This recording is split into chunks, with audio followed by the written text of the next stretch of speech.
하나님의 말씀 보겠습니다. 누가복음 2장 39절에서 52절까지 말씀입니다.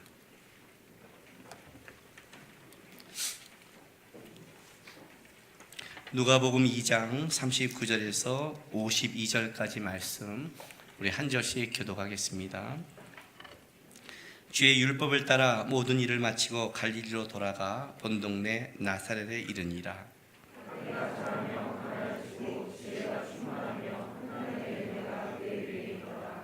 그의 부모가 해마다 유월절이 되면 예루살렘으로 가더니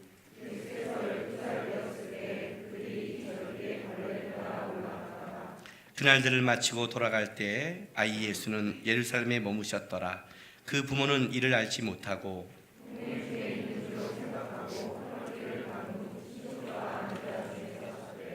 만나지 못하매 찾으면서 예루살렘에 돌아갔더니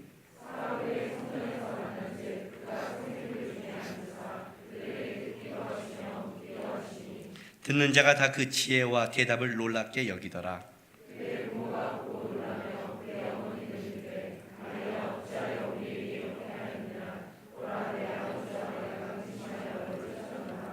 예수께서 이르시되 어찌하여 나를 찾으셨나이까?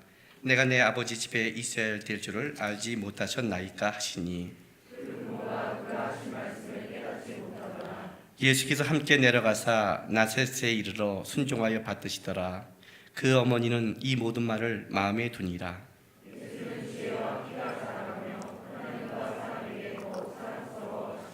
아멘. 신앙생활을 하다 보면 이런 우리 안에 궁금증이 들 때가 있습니다. 예수님은 30년 동안 어떻게 사셨을까? 예수님은 하나님으로 이 땅에 오셨는데 아기 때 자라면서 자기가 하나님인 줄 알았을까? 예수님도 사춘기를 겪었을까? 오늘 본문에 보면 꼭 겪은 것 같잖아요. 그렇죠? 그렇게 사흘 동안 찾아왔는데 어머니한테 말하는 이 말투가 아무리 예수님이지만 사흘길을 찾아온 이 모습 속에 할 말투는 아닌 것 같고, 어쨌든 예수님도 사춘기를 겪었나? 예수님도 그랬나? 이런 예수님이 어떻게 30년을 살았을까? 왜냐하면 성경은 대부분 예수님의 공생의 3년에 집중해 있고 그분이 메시아적 사역에 대해서만 기록하고 있기 때문에 우리가 그 30년 긴 세월 동안의 인생을 모르고 있기 때문에 궁금할 때가 있습니다. 어떤 책에는 예수님이 이때 인도에 가서 뭔가를 배우고 왔다라고 진짜 말도 안 되는 소리를 하고 있고 혼자 막 추측을 하는 거죠. 이어가면서 그렇게 하고 있는데 진짜 예수님은 어떻게 사셨을까? 한 번 정도는 예수를 믿을 때 한번 생각해보고 질문해볼 답이 질문했죠 다. 여러분들은 참 좋으시겠어요. 그러니까 근데 이 성경은 여기에 대한 대답이 별로 없습니다. 오늘 누가복음만 유일하게 예수님의 이제 초창기 사건 말고 자라면서 딱 30년의 인생 속에 중간에 12살 때 예루살렘에 올라간 사건을 누가복음만 기록하고 있습니다. 그리고 이 사건만 30년 안에 우리가 볼 수 있는 유일한 힌트가 되는 사건입니다.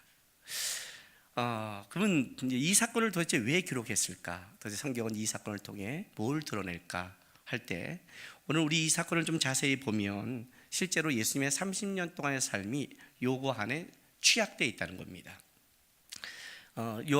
창세기 8장에 보면 뭐가 있냐면 노아가 홍수에서 구원받은 이후에 350년을 더 삽니다. 그 350년을 더 샀는데 그때 350년의 노아의 삶 속에 다른 건 다 기록하지 않고 딱 한 가지를 기록하는데 노아가 포도주를 마시고 취해서 옷을 벗고 장막에 누워 있다가 함이 그거를 말하고 나서 함은 저주를 받고 셈과 야벳은 축복받는 그 장면이 나오는 겁니다. 노아의 350년 인생 속에 가장 성경이 기록하고 싶은 게 그 내용이라는 거죠. 새로운 인류가 시작될 때 새로운 인류에도 축복받은 자와 그렇지 않은 자가 나눠졌다. 그게 가장 중요한 포인트니까 그거 하나면 된다는 것입니다. 마찬가지로 예수님의 30년 동안의 인생 속에 예수님이 어떻게 자랐을까는 오늘 이 사건만 본다면 예수님의 30년의 인생이 어떻다는 것이 여기에다 기록되어 있다는 겁니다. 여러분 저랑 같이 그 토요일 날 제가 PBS 성경 연구하는 방법을 우리 교인들과 8주에 거쳐 공부했습니다. 그때 공부할 때 제가 뭐라고 가르쳤냐면 성경에 강조하는 것 중에 하나가 그 샌드위치 본문이 있다라고 했습니다. 공부 한번 좀 기억이 나십니까? 안 하신 분들도 좀 기억하기 위해서 성경이 하나님의 뜻과 마음을 글로 담지 않습니까? 그죠? 글로 담아서 그 문자를 통해 하나님의 뜻이 전달되는데 하나님이 문자를 통했을 때 하나님이 쓰는 방법 속에 강조하는 방법이 있습니다. 그 강조하는 방법이 뭐냐면 본문을 쓸 때 샌드위치가 뭐냐면 위아래는 똑같죠. 빵빵, 햄버거, 빵빵이잖아요. 가장 중요한 게 뭐죠? 가운데 있는 거죠. 고기가 중요한 게 아니죠. 물론 고기는 참 중요합니다. 저렇게 말하는 사람은 이제 고기에 빠져 있는 사람이고, 가장 중요한 거는 가운데 뭐가 들었냐가 중요하죠. 불고기 버거면 가운데 뭐가 들었어요? 불고기가 들어있죠. 그렇죠? 불고기 버거가 불고기 빵이 아니잖아요. 물론 저는 이런 햄버거를 꿈꾸고 있습니다. 그렇게는 안 나오고, 가운데가 치킨이면 치킨 버거, 가운데가 불고기 버거라고 말을 하죠. 마찬가지로 어떤 걸 강조할 때 앞뒤로 똑같은 것을 쓰면서 가운데다가 그걸 끼워 넣는 겁니다. 그렇다면 이것은 뭐예요? 샌드위치처럼 가운데 있는 내용이 앞뒤의 내용을 함께 강조하는 내용입니다. 오늘 본문이 그런 겁니다. 왜 이제 우리가 이 본문을 여러분이 읽을 때 그렇게 못 보는 가장 큰 이유는 뭐냐면 누가복음 2장 39절에 보면 주의 율법을 따라 모든 일을 마치고 갈릴리로 돌아가 본 동네 나사렛에 이르니라 라고 해서 나사렛에 이른 걸로 한 단락이 끝나고 40절에 여러분의 그 성경책은 새로 시작하죠. 아기가. 그리고 41절에 또 새로 시작하죠. 이러다 보니까 본문이 이제 하나하나 끊어진 것 같지만 실제로 38절과 39절 사이에는 몇 년이 흘러갑니다. 누가는 그냥 예수님이 성전에 올라가서 시몬과 안나를 만나고 나서 나사렛에서 내려간 것처럼 기록했지만 실제 우리는 마태를 통해서 뭘 알고 있냐면 헤롯의 예수님을 메시아를 죽이려는 것 때문에 애굽으로 피신했다가 거기서 나중에 나사렛으로 가는 과정을 우리는 알고 있습니다. 그러니까 이 사이에 몇 년이 지나간 거죠. 실제로는. 그러니까 이거를 이게 쓱 연결되니까 모르지만 실제로는 38절과 39절은 좀 잘라야 돼요. 역사적으로 본다면. 그렇게 본다면 이 본문이 약간 다르게 보입니다. 보세요. 39절 40절이 이렇게 되는 겁니다. 주의 율법을 따라 모든 일을 마치고 갈릴리로 돌아가 본 동네 나사렛에 이르니라. 아기가 자라며 강화해지고 지혜가 충만하여 하나님의 은혜가 그 위에 있더라 라고 앞에 있고, 요 똑같은 것이 어디에 있냐면 2장 51절 52절에 있습니다. 보세요. 예수께서 함께 내려가사 나사렛에 이르러, 또 나사렛에 또 가죠. 순종하여 받으시더라. 그의 어머니는 이 모든 말을 마음에 두니라. 예수는 지혜와 키가 자라가며 하나님과 사람에게 더욱 뭐라고요? 사랑스러워 가시더라. 그러니까 39절 40절과 51절 52절은 같은 거죠. 그 사이에 지금 12살 때 예루살렘 성전을 방문한 이야기가 가운데 껴있는 겁니다. 오늘 이 본문 아기가 자라며 강해지고 지혜가 충만하며 하나님의 은혜가 그 위에 있다는 이 은혜라는 단어는 기쁨, 호의, 은총, 친절이라는 단어를 갖고 있습니다. 그러니까 하나님의 은혜가 더함으로 하나님의 기쁨과 호의와 은총 속에 그 아이가 자라더라라고 표현을 쓰고 있는데 2장 52절에 보면 예수는 지혜와 키가 자라가며 하나님과 사람에게 더욱 사랑스러워 가시더라 하는 이 사랑스러운 단어는 똑같이 앞에 있는 은혜란 똑같은 단어입니다. 이거를 번역이 좀 다르게 번역한 건데 똑같은 단어입니다. 그래서 이것도 은총, 회의, 기쁨이라는 겁니다. 그러니까 같은 구조를 갖고 있는 거죠. 무슨 말이냐면 나사렛의 아기 예수가 나사렛에 갑니다. 그리고 그 나사렛에서 하나님의 은혜 위에서 이 아이가 자랍니다. 이 아이가 어떻게 자라는가를 뭘 보여주냐면 이제 12살 때 예수님의 모습을 보면 압니다. 그래서 43절에 이렇게 말합니다. 그날들을 마치고 돌아올 때 아기 예수가 아이 예수로 자랐습니다. 그렇죠? 어떻게 자랐냐가 이제 좀 이따 설명할 것이고, 이 아이 예수가 다시 51절에 나사렛에 또 12살 때 내려가서 이제 18년 후에 30년이 지나서 나타날 때는 이제 완전히 어른 예수가 되겠죠. 청장년 예수가 되겠죠. 그때까지 똑같이 52절에 아기 예수가 아이 예수로 자랄 때도 하나님의 은혜와 사랑 속에 키와 지혜가 자란 것처럼 여전히 예수는 지혜와 키가 자라가며 하나님과 사람 앞에서 사랑스러워 가더라고 얘기하는 겁니다. 그러니까 이 사건을 딱 보면 12살까지 이렇게 자랐다면 똑같은 걸 뒤에 붙임으로 뒷부분도 이렇게 똑같이 예수님은 자랐다라고 설명하고 있는 겁니다. 그래서 이 단어는 이렇게도 표현하면 재미있을 것 같아요. 봐요. 아기가 자라며 강화해지고 지혜가 충만하며 하나님이 사랑 안에 그 위에 있더라, 이렇게도 되고, 같은 단어니까 예수는 지혜와 키가 자라가며 하나님과 사람에게 뭐라고요? 은혜 가운데 자라는데, 왜 이제 여기는 사랑스러워 간다면 52절에 사람에게라는 단어가 들어가니까 은혜보다는 표현을 이렇게 쓰는 겁니다. 지금 이해가 가지고 있는 거죠. 예. 그런데 40절에 하나님의 은혜가 그 위에 있더라, 이 단어는 그냥 하나님께서 당연히 예수님을 사랑과 은혜 가운데 키우셨지라는 단어가 보다 조금 더 내용이 있는 겁니다. 누가복음 1장 80절 보겠습니다. 누가복음 1장 80절 보면 아이가 자라며 심령이 강하여지며 이스라엘에게 나타날 때까지 빈들에 있으니라. 세례 요한이 빈들에서 심령이 강해지고 이스라엘에 나타날 때까지 이렇게 자라며 심령이 강해진다라고 이렇게 세례 요한을 표현했습니다. 이런 표현은 어떤 표현이냐면 단순히 그 아이가 빈들에서 육체적으로, 영적으로, 정신적으로 자라고 있다는 표현이 아니라 하나님의 은혜 아래서 이 아이가 자라고 있고 준비되고 있다라는 표현입니다.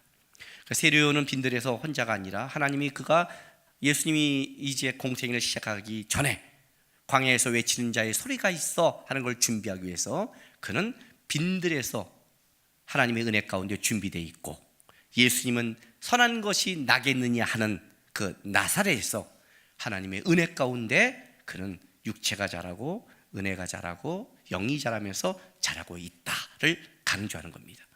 그러니까 지금 예수님의 그 30년 동안에 요 장을 통해 뭘 먼저 얘기하고 싶냐면, 예수님은 아기 예수에서 아이 예수로, 그리고 청장년 예수로 자라는 모든 과정이 하나님의 은혜와 안에서 그가 육체가 자라고 정신이 자라고 영적인 게 자라고 있다를 이거 하나로 다 표현하는 겁니다. 지금 이해가 가는 거죠? 가는 거죠. 예. 그래서 이 장이 예루살렘에 올라가서 예수님이 한 이것이 굉장히 중요한 내용을 갖습니다. 도대체 예수님이 그 30년 동안 하나님의 은혜와 안에서 육체와 또 키가 자랐다는 내용이 뭘 담고 있냐가 이제 여기서 설명하는 겁니다. 자, 그리고 나서 우리 이제 예루살렘에 올라가는 장면을 우리가 좀 보려고 합니다. 보세요. 이렇게 시작하는 겁니다. 41절, 42절. 그의 부모가 해마다 유월절이 되면 예루살렘으로 가더니 예수께서 12살이 되었을 때 그들이 이 절기의 관례를 따라 올라갔다가 그날을 마치고 라고 이제 6월절 절기를 마치고 이제 잘 마쳤고 돌아올 때 이제 사건이 생기는 겁니다. 일단은 유대인들은 성인 13세 이상은 1년에 3차례 유대인의 3대 절기, 유월절, 오순절, 장막절, 하나님의 얼굴을 뵈야 됩니다. 물론 이거는 남자만의 의무입니다. 그러나 경건한 집안에서는 그 아내도 같이 올라갑니다. 엘가나가 올라갈 때 한나가 같이 올라간 것처럼 하나님은 자기의 왕이고 주의 여정이라고 고백한 한나가 같이 올라간 것처럼 경건한 가정은 같이 갑니다. 마리아는 성령의 지극한 크신 능력으로 예수님을 잉태해서 난 경건한 자였고, 요셉과 같이 이 유월절에 같이 올라갔습니다. 특별히 이 당시에는 그 유대인의 3대 절기를 지키기가 어려웠습니다. 왜냐하면 그 식민지가 돼서 다 디아스포라가 됐다는 거죠. 흩어져 버렸죠. 흩어져 버렸기 때문에 이 율법을 지키기가 어려웠지만 되도록이면 경건한 사람들은 이 3대 절기 중에 유월절만이라도 하나님 앞에 나오려고 애썼습니다. 왜냐하면 이 3대 절기의 가장 중요한 절기가 유월절이거든요. 유월절에 구원이 있어야 그 다음에 오순절이 있고 장막절이 있는 거지, 구원이 안 되면 안 되잖아요. 그래서 유월절은 그래도 어떻게든지 오려고 했는데, 오늘 본문에 보면 매년 왔다는 것은 요셉과 마리아의 가정이 얼마나 경건한지를 보여주고 있는 겁니다. 그리고 예수님께서 12살에 오셨는데, 율법은 13세 이상의 남자가 1년에 3차례 보는 겁니다. 그때 와서 그 율법의 의식으로 예식을 치르고 그들은 뭐라고 말하냐면 율법의 아들이란 칭호를 줍니다.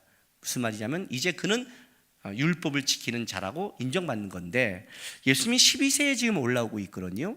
이건 이제 뭐냐면, 탈무드나 뮤시나를 보면, 탈무드는 유대인의 지혜 문서고 뮤시나는 뭐냐면 유대인의 그 모세로부터 시작된 구전, 입으로 전달된 그 율법을 더 좀 명확하게 한 그들의 지혜서가 뮤시나라고 합니다.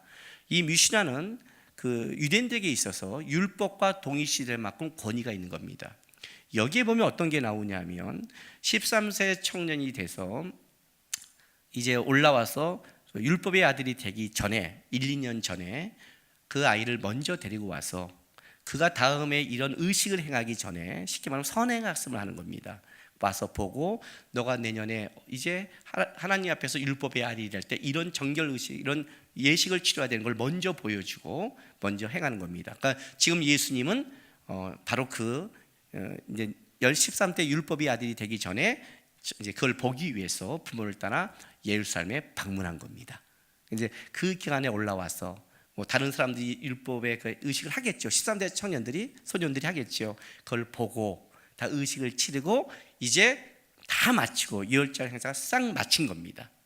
그리고 나서 이제 내려가는데, 내려가다 보니까 하루길이 지났는데도 모르는 겁니다. 한참 지나가서 하루길이 지나서 보니까 예수님이 사라졌습니다. 이제 왜 이런 일이 벌어졌냐면, 우리나라도 초창기 1900년도 초창기의 교회는 어떻게 예배를 드렸냐면, 그 예배당에 오면 가운데 이게 천을 쳤습니다. 남녀가 유별해서 유기적인 게 강하니까. 그래서 이쪽은 여자, 이쪽은 남자가 나눠졌습니다. 쳐다보도 안 됩니다. 천을 쳤어요. 그렇게 예배를 드렸습니다.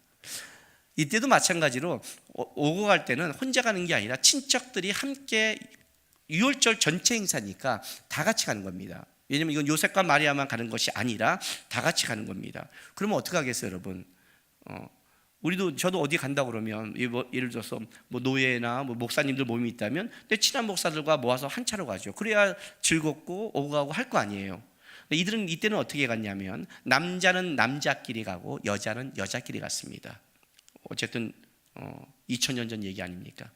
그렇게 가니까 그럼 아이들은 어떻게 해요? 아이들은 자기 마음대로 아파트에 가고 싶으면 아파트에 가고, 엄마한테 가면 엄마한테 갔습니다. 그러니 요셉은 내려가면서 예수님이 누구한테 있겠다고 생각해요? 당연히 마리아하고 있겠다 생각했고, 마리아는 가면서 당연히 요셉하고 있다고 생각하고 내려간 겁니다. 그리고 하루길에서 이제 서로 만나서 얘기했겠죠. 하다 보니까 놀랍게도 예수님이 없는 거죠. 없는 거죠. 난리가 났죠. 난리가 발칵 뒤집었죠. 염려스럽죠. 그래서 어떻게 돼요? 다시 돌아오는 겁니다. 다시 돌아왔는데, 오늘 본문에 그 예수님을 찾으려고 얼마나 마리아와 요셉이 애썼는지를 성경이 이렇게 표현합니다. 보세요. 44절 45절. 동행 중에 있는 줄을 생각하고 하루길을 간 후 친족과 아는 자 중에서 찾되 만나지 못하며 찾으면서 돌아갔더니, 이 찾으면서가 현재 분사형으로 썼어요. 그러니까 무슨 말이냐면, 현재 잠시 쉴 틈도 없이 분주하게 찾는 모습이에요. 그렇지 않겠어요? 분주하게 찾는 거예요. 얼마나 분주하게 찾았냐면, 보세요. 간지가 하루길이는데 예수님을 만난 지가 3일입니다. 세 배예요, 3배. 올라오면서 혹시 잊어버릴 것 같은 모든 것은 다 뒤졌다는 소리죠. 갈림길이 딱 나면 어떻게 되죠? 마리아한테 당신은 이쪽으로, 나는 이쪽으로. 그리고 언제 다시 만나. 가다가 여기까지는 벗어나지 않을 거면 돌아오고, 갈림길이 3개 나오면 또 친척도 데려갔겠죠, 설마. 너는 이쪽으로. 그렇게 모든 걸, 그러니까 가면서 모든 걸 샅샅이 다 뒤진 거예요. 그렇게 올라가니까 3배가 걸린 거예요, 3배가. 얼마나 했겠어요? 그렇게 찾고 3일길 만에 돌아갔는데 놀라운 일이 벌어졌죠. 예, 여기 딱 봤더니 46절에 사울의 성전에서 만난즉, 얘가 거기서 선생님들, 랍비거든요. 랍비들 중에 앉아서 그들에게도 듣기도 하시며 묻기도 하시니 듣는 자가 그 지혜와 대답을 놀랍게 여기더라. 거기 앉아서 토론을 하고 있는 거예요. 부모는 내려간 지 뻔히 알면서. 그러잖아요. 물론 예수님이니까 올 줄 알고 있었겠죠. 속이 되게 편하신 거죠. 그죠? 48절, 그 부모가 놀라며 압도되다라는 뜻이에요. 그 분위기에 압도됐습니다. 응? 아니요, 그렇게 헤맸는데 아무렇지도 않게 거기서 얘기하고 있으니 마리아가 얼마나 속이 탔으면 보세요. 어찌하여 우리에게 이렇게 하였느냐, 보라, 아버지와 내가 근심하여 너를 찾았노라. 왜 근심할까요? 물론 잊어버렸을 때 근심하죠. 12살이잖아요 12살이잖아요 설마 죽지는 않겠죠. 어디 가서 버티겠죠. 근데 왜 근심할까요? 여러분, 마리아는요, 이 예수님이 태어날 때부터 헤롯이 죽이려는 걸 알고 있었습니다. 꿈에 천사가 나타나서 주의 사자가 나타나서 헤롯이 이야기를 죽이려고 그러니까 애국으로 피하라 해서 피했습니다. 헤롯이 죽은 후에 다시 올라올 때 그는 나사렛이라는 동네에 갈 마음이 없었는데 주의 아킬라오가 왕이 된 걸 두려워해서 주의 사자가 나사렛으로 가서 나사렛에 갔습니다. 어쩌면 지금까지 만약에 메시아에 대해서 쫓고 있었다면 어쩌면 이것은 예수님은 생명이 위협하다고 생각할 수도 있습니다. 마리아에게 있어 이 예수는 또 한 가지 주의 사자가 이 땅에 있는 메시아입니다. 이건 그냥 보통 일이 아닌 겁니다. 예수님을 잃어버린 것 자체도, 메시아를 잃어버린 것 자체도 보통 일이 아닌데 사실은 예수님은 생명의 위협을 받는 자 중에 하나 아닙니까? 그렇게 해서 기껏해서 근심해서 찾아가서 얘기해서 너가 어째 이랬느냐, 보라, 좀 봐, 너 아빠하고 내가 근심하며 찾았다. 그래서 보통 뭐라고 말해야 되죠? 네. 이렇게 말씀하셨어요. 어찌하여 나를 찾으셨나이까. 자, 자식 찾아왔더니만 이렇게 말하면 어떡할까요, 우리요?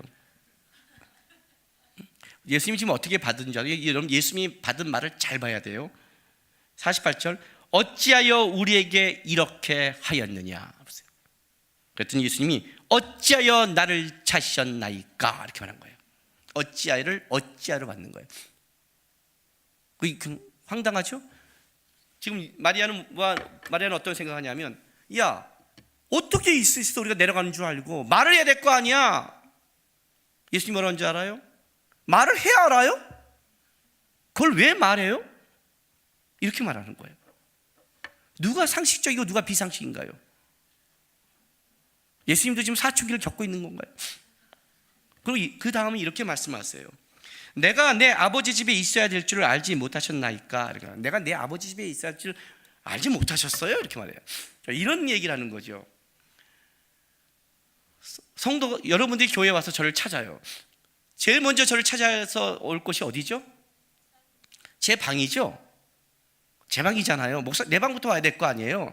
저를 만났는데, 목사님 어디 계셨어요? 왜? 교회 다 뒤졌잖아요. 내 방에 있었지. 내 방부터 와야 되지. 왜 딴 데를 뒤져? 이렇게 말하는 거란 말이에요. 지금요, 예수님은요. 아니, 너 도대체 어떻게 된 거야? 네 아빠를 봐, 3일길을 이렇게 찾아왔잖아. 아니, 내가 내 아버지 집일 줄 몰랐어요? 만약에 사라졌을 때 마리아와 요셉이 예수님이 그의 아버지 집에 있어야 될 줄 알았다면 어떻게 어렸을까요? 하루길을 반나절이면 왔겠죠. 없어졌어? 아이고, 아버지 집에 있네, 뛰자. 그러면 반나절이면 뛰었을 거 아니에요. 친척이 천천히 내려갔을 거니까 그랬을 거 아니에요. 그런데 아버지 집에 있는 줄 모르고 생각하니까 사흘길이 걸린 거 아니에요. 다 뒤졌으니까. 그건 마리아와 요셉이 지금 예수님이 어디에 있어야 될지를 모르고 있는 거잖아요.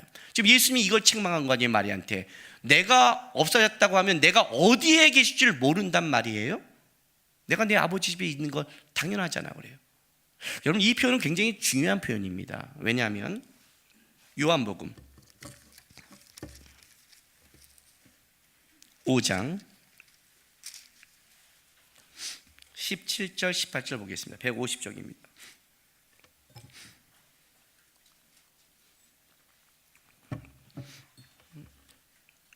5장 17, 18절.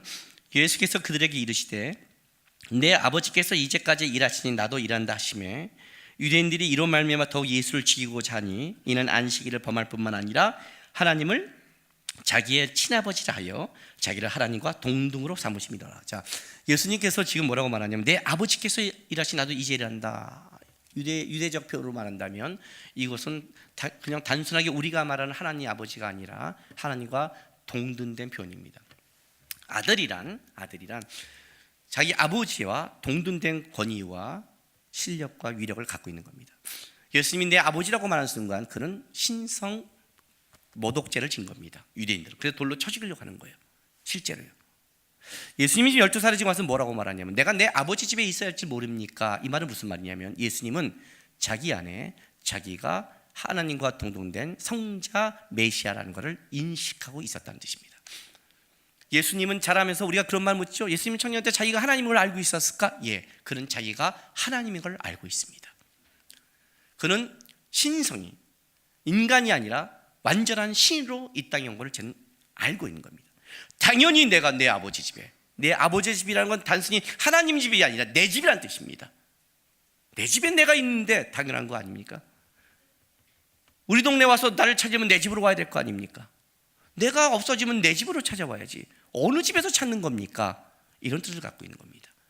예수님은 자라면서 자기가 이 땅에 있어야 할 것, 자기 보는 위치, 자기가 누구인지를 인식하고 있습니다. 그는 자기가 하나님을 알고 있습니다. 신앙에 있어 가장 중요한 것은 자기가 누구인지를 알아야 자기가 어디에 있어야 되고 무엇을 할지를 알게 되는 겁니다. 여러분도 똑같습니다. 여러분 누굽니까? 여러분이 누군지를 알아야 여러분이 있어야 되고 여러분이 싸워야 되고 잘할 것이 있는 겁니다. 예수님은 자기가 메시아인 걸 알았기 때문에 그는 당연히 자기가 여기 와서 자기 아버지 집에서 그분께서 율법을 얘기해 주고 가르쳐 준 겁니다. 여러분들은요, 여러분 그리스도인입니다. 여러분의 신분은 크리스찬입니다. 제가 연예인들에게 성경 가르칠 때 이렇게 가르칩니다. 제발 TV에 나가서 이런 말을 하지 말라고요. 나도 크리스찬인데 어디 가서 무슨 점을 봐요. 나도 크리스찬인데 어디 가서 술 왕창 먹고 그래요. 이런 말을 하지 말라고요. 나는 교인인데 어디 가서 점을 봐요. 나는 교회 다니는데 어디 가서 술 마시고 해야 돼요. 이거는 괜찮다고 그랬어요. 왜요? 교회란 다 구원받은 자가 오는 게 아니니까요. 이단도 오고요. 또 아내 때문에 억지로 끌려와서 앉는 남자도 있거든요. 어쩔 수 없이 끌려온 사람도 있잖아요. 그러니까 그 사람들에게 입장에서 난 교회 그냥 다녀요. 그런데 크리스찬은 다른 단어입니다.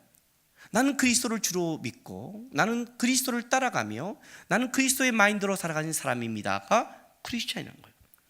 당연히 내가 그리스도이라는 것은 하나님이 나의 왕이죠. 당연히 예배드려야죠. 당연히 예배를 늦지 않으려고 노력해야죠.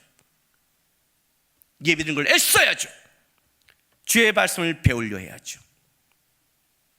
내가 있어야 할 곳이 어딘지 알죠. 교회 다니면 평생 여행도 못 다녀. 이따위 소리 안 하죠. 내가 뭘 해야 되는 걸 알고 있는 거예요. 내가 있어야 될 것, 내가 우선순위, 내가 가야 될 거를 그걸 먼저 알고 있는 거예요. 이해가 되세요? 예수님이 자기가 메시아라는 걸 알기 때문에 자기가 내가 아버지 집에 있어야 될 것처럼 우리가 그리스도인이라면 내가 누구 앞에 있어야 되고 누구 때문에 살아가야 되고 누가 나의 기준인지를 분명하다는 거예요. 내가 누군지를 모르니까 내가 있어야 할 것을 모르는 거예요.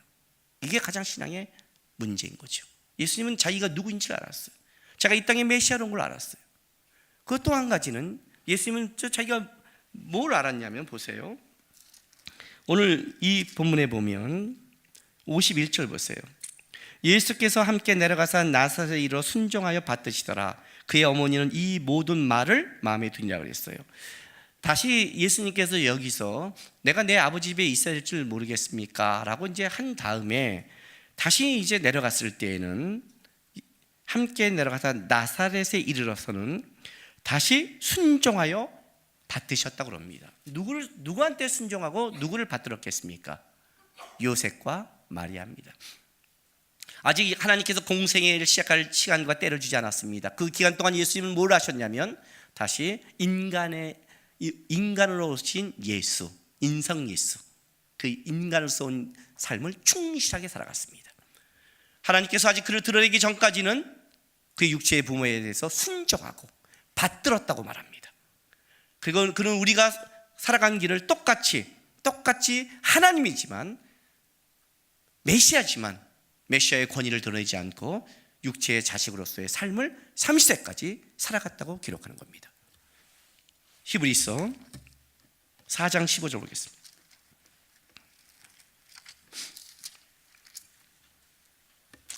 신약성경 357조 히브리서 4장 15, 16절에는 이렇게 말합니다. 우리에게 있는 대제사장은 우리의 연약함을 동정하지 못하신 이가 아니요 모든 일에 우리와 똑같이 시험을 받으신 이로되 죄는 없으시니이다. 그러므로 우리는 긍휼하심을 받고 때를 따라 돕는 은혜를 얻기 위하여 은혜의 보좌 앞에 담대히 나가야 할 것이니라. 이렇게 말합니다. 무슨 말이냐면 예수님께서 우리와 똑같이 살아가면서 똑같이 겪고 시험을 받고 똑같이 살아갔답니다. 우리와 차이점은 우리는 죄가 있어서 됐다면 그런 죄가 없으시지만 바로 우리를 위해서 똑같이 그랬답니다. 그래서 예수님은 뭘 하냐면 우리를 압니다. 우리의 연약함, 우리의 체질, 우리의 무너짐, 우리의 약함을 압니다. 아니까 담대하게 나가랍니다. 담대하게 나가라는 겁니다. 우리 아까 점심시간에 잠깐 우리 집사님들 만나서 공부 얘기 좀 했습니다. 공부해! 외워! 이게 안 된다는 것을. 공부해! 외워! 네 하고 외울 수 있는 애가 뭐예요?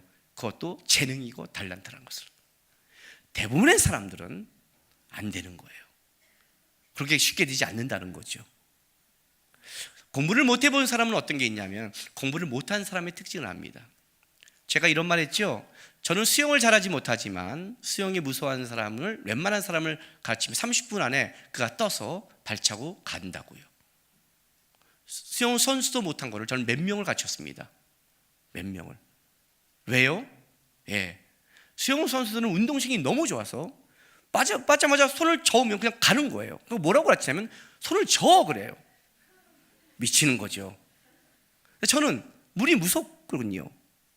그러니 무서움을 해결해야 된단 말이죠. 똑같아요. 암기가 안 되는 애가 있어요. 이거 외워! 무조건 외워! 안 돼요.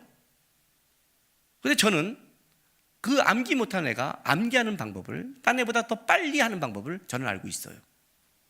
왜? 안 하다가 해보면 어디가 안 되는 줄 알거든요. 어떻게 해야 되는지 알아요.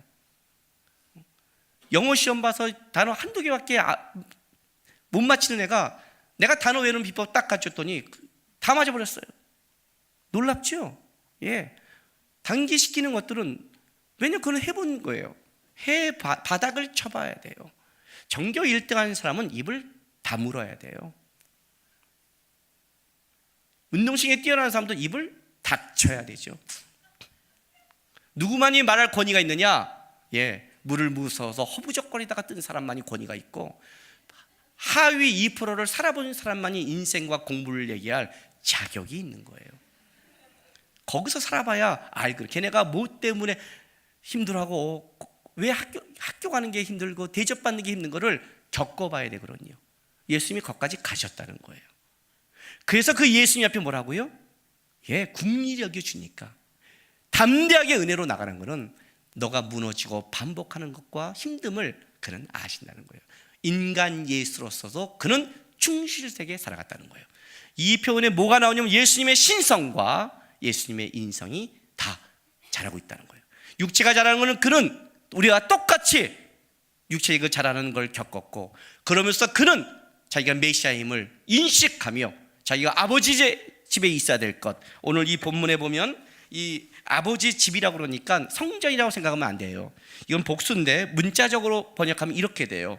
내 아버지의 것들에 또는 내 아버지 집의 일들에 라고 여러 가지로 번역이 돼요. 다른 말로 한다면 내가 내 아버지의 것들에 대해서 해야 되고 내가 아버지의 일들에 대해서 해야 될 걸 몰랐습니까? 라고 얘기하는 거예요. 자기가 뭘 해야 될지, 어떻게 살아야 될지 그런 자기가 신성으로도 깨닫고 있었고, 그 신성을 하나님께서 하라는 30살의 공세가 시작되기 전까지는 그런 나사렛 선한 것이 나겠냐, 거기에서 철저히 우리의 과정을 겪어가면서 그런 인간 예수로서도 살아가셨다는 거예요. 그게 예수님이 30년 동안 이 하나로 끄집어내는 사건이에요. 이 사건을 얘기하는 거예요. 그런데 이 사건 속에 또 하나 우리에게 주의를 끼는 한 인물이 나타납니다. 그게 누구냐면 바로 마리아입니다. 보세요. 50절 52절. 그 부모가 그가 하신 말씀을 깨닫지 못하더라. 그렇죠? 그런데 예수께서 함께 내려가서 나사렛에 이르러 순종하여 받으시더라. 그 어머니는 이 모든 말을 뭐라고요? 마음에 두니라 라고 마리아의 얘기를 기록합니다.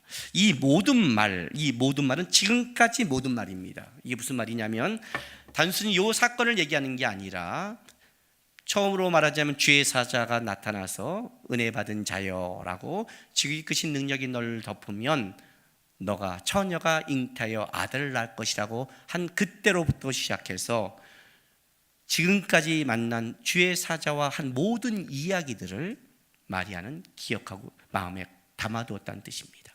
지금 그 얘기를 하고 있는 거예요. 엊그저께 우리 집사람이 저한테 베란간 질문을 했습니다. 우리 집사람은 저랑 결혼을 하면서 어떤 특혜를 입냐면 저를 마음대로 자기 과외 선생으로 부려먹는 고액 과외의 특권을 지 마음대로 갖게 됐습니다. 문제는 내가 무슨 일에도 상관없이 들어와서 여보 이거 뭐야? 물습니다. 아주 대단한 주님보다 더 무서워서 내가 대답을 빨리 하는데 주님도 내가 이렇게 빨리 대답하지는 않습니다. 네, 묻습니다. 여보 자기는 성경을 보다가 이해하지 못하는 게 있어. 그래요. 뭐야? 했더니 왜 왕들은, 그 수많은 왕들은, 그 수많은 선지자들이 가서 그렇게 외쳤는데 그 왕들은 왜 그렇게 많이 타락할까? 선지자가 가서 외치는 건데, 하나님의 말씀을 받는 선지자가 가서 그러게 아니라고 외치는데 어떻게 그렇게 악한 왕이 되지? 어떻게 그럴 수 있지? 이해가 되지 않는다고 얘기하는 거예요. 그런데 어떤 왕은 또 잘 따라가요. 도대체 이 차이가 어디서 와? 이렇게 말을 하는 거예요. 그 차이가 어디서 오냐면 오늘 마리아가 한 것에서 차이가 오는 겁니다. 여러분, 마리아가 오는 겁니다. 여러분, 오늘 이 본문 보세요. 이 본문 49절이요. 예수께서 마리아에게 이렇게 말합니다. 어찌하여 나를 찾으셨나이까? 내가 내 아버지 집에 있어야 될 줄 알지 못하셨나이까? 이렇게 말해요. 우리 예수님은 왜 꼭 이렇게 말씀하시죠? 아유 어머니 왜 이렇게 찾으셨어요? 나 아버지 집에 있어야 돼요. 아시잖아요. 좀 생각 좀 해보세요. 부드럽게 말하면 얼마나 좋을까요? 딱 그 사춘기 소년처럼 얘기하죠. 우리 하람이 하준이가 확 떠오르는 거예요. 이게 엄마라서 그러나요? 우리 아이들은 저한테는 이렇게 말 못해요. 이렇게 말했다간 그날을 십자가로 찍힐 수 있기 때문에 절대 이렇게 못해요. 누가 만만하냐? 엄마가 만만하죠. 엄마가 뭐라? 엄마 왜? 아니 엄마 이것도 몰랐어? 당연히 이렇게 하는 거지. 이렇게 말을 해요. 엄마한테는. 예수님이 딱 똑같이 이렇게 해요. 그죠? 여기만 그러나요? 나중에 또 그래요. 계속 그래요. 예수님한테는 가나의 혼인잔치 있잖아요. 포도주가 떨어져 찾아갔더니 뭐래요? 여자요.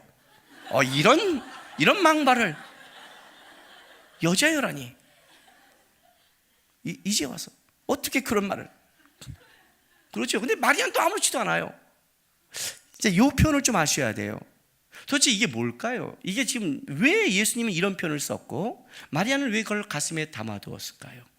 왜 그랬을까요, 여러분? 자, 요한복음 2장 갑시다.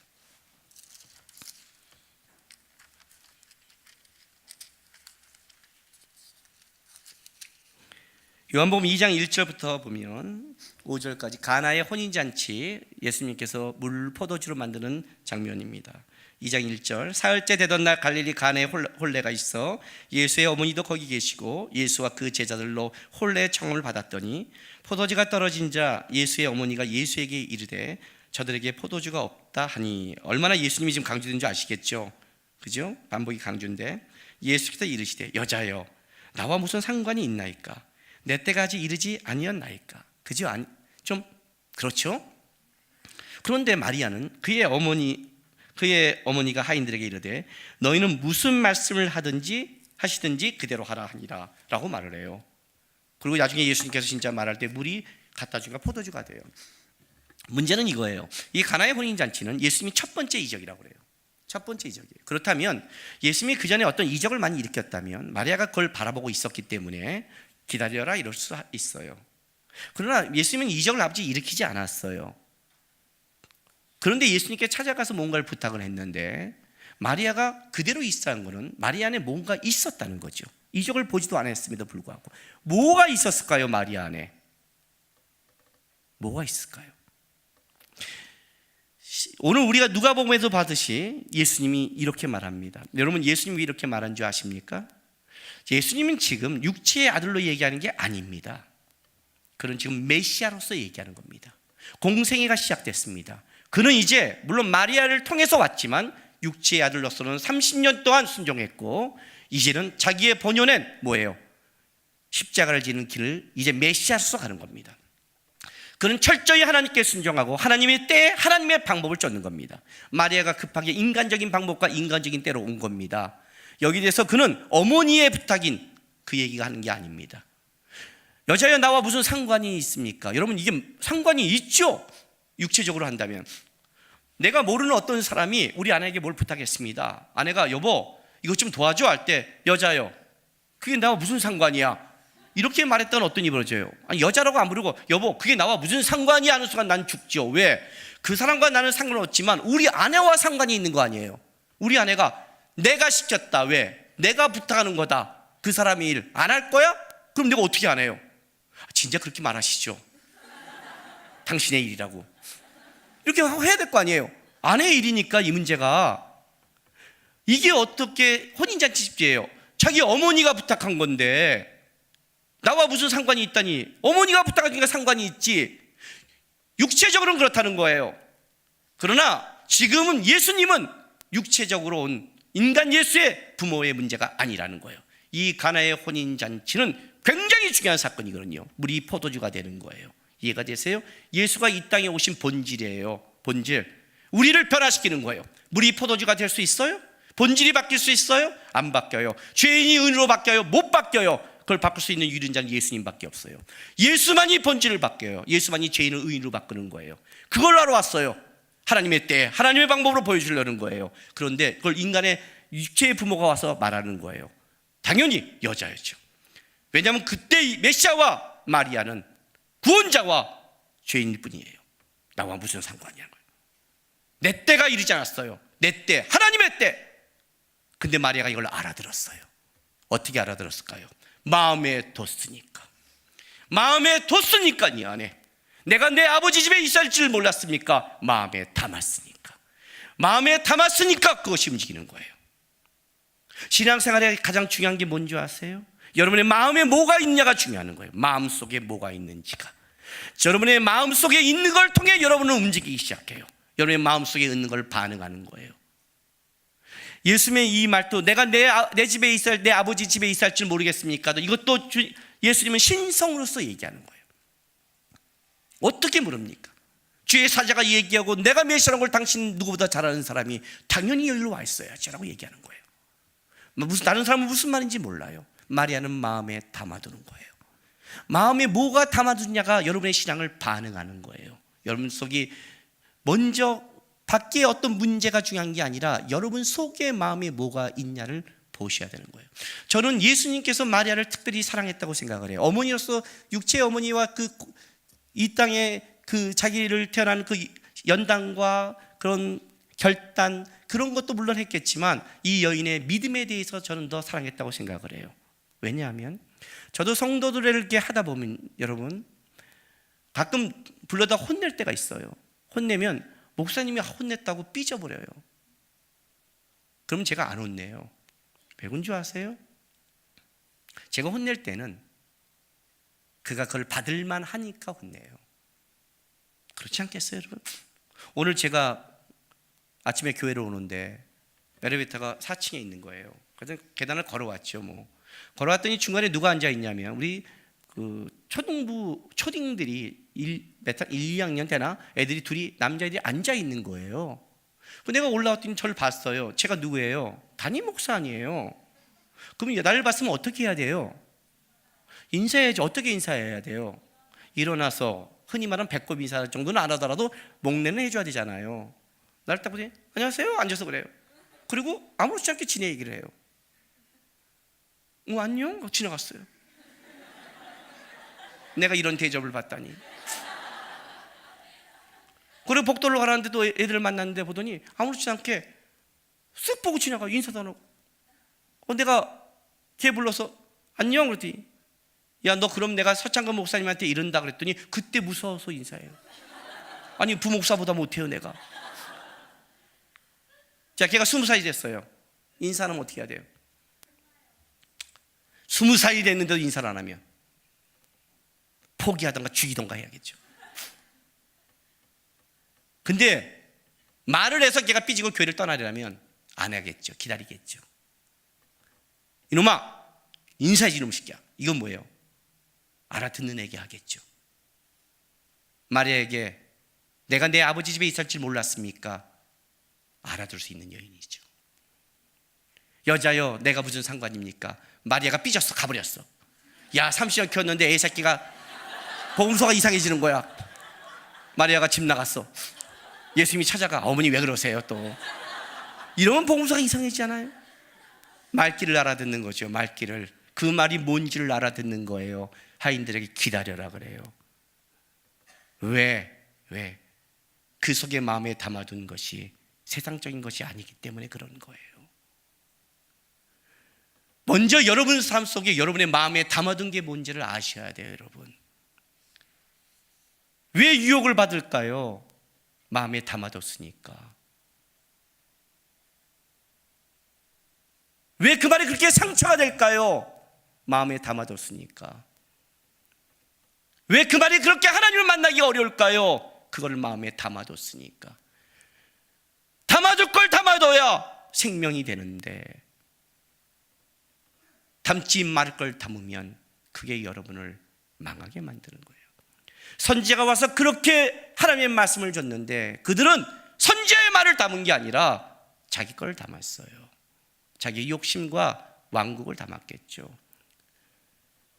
가장 무서운 죄가 뭔지 아세요 여러분? 그 담는 데 있어서의 가장 합리적이고 상식적인 죄예요. 사무엘이 와서 왜 당신이 번제를 드렸습니까? 할 때 사울은 기가 막혔을 거예요. 전쟁이 일어나고 당신은 약속한 끝날에 왔는데 어떻게 끝날에 올 수가 있어요? 전쟁인데. 백성은 흩어지는데 어떻게 그럴 수가 있어요? 상식적으로 말이 안 되잖아요. 그거 내가 영광받기 위해 있나? 백성들 모아서 전쟁하려고 그랬지? 합리적이고 상식적인 게 그게 가장 무서운 거예요. 자기 속에 있는 게 그거죠. 세상적인 상식과 경험과 합리성을 가지고 있죠. 그게 어떤 때는 결정적일 때 믿음을 방해하죠. 하나님의 일하심을 방해하죠. 이해를 못한 거죠. 상식적으로 어떻게 얘기를 안 해 내려간 걸 알면서 그럼 말을 해야 될 거 아니야. 만약 그렇게 했다면 이 얘기인지는 몰라요. 그러나 마리아는 이 예수님의 말을 마음에 담아둔 거예요. 담아뒀기 때문에 반응할 수 있는 거고 담아뒀기 때문에 역사할 수 있는 거예요. 여러분의 마음속에 뭐가 있는지를 보세요. 여러분의 마음속에 뭐가 있는지 알려면 여러분의 입술의 말을 점검하세요. 내 말의 입술이 어떤지를, 불평하는지 원망하는지 합리적으로 따지는지 보세요. 그게 맞을 수 있을지 모르지만 그런 마음밭은 옥토가 아니어서 씨를 뿌려도 열매를 못 맺게 돼 있어요.